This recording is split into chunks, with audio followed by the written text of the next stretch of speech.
How to install and configure WireGuard on your phone. This is my phone. Installing WireGuard. Play Store. Search WireGuard.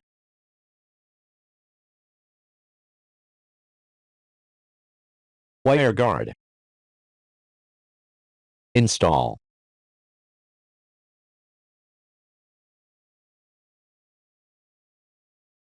Installed. Open. Add. There are two methods to add a new profile: using a QR code or using a configuration file. Method 1, using a QR code. Allow WireGuard to take pictures. Scanning QR code. Name. Tunnel 1. Create tunnel.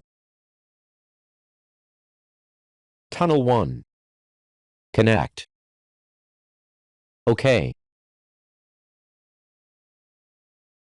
VPN. Connected.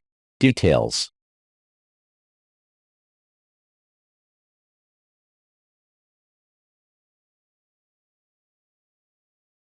Traffic is present. Completion.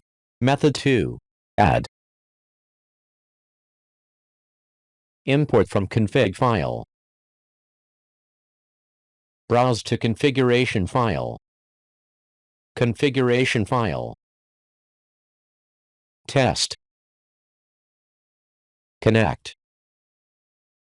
VPN. The above is how to install and configure WireGuard on your phone. Thank you for watching. Don't forget to like and subscribe. Good luck.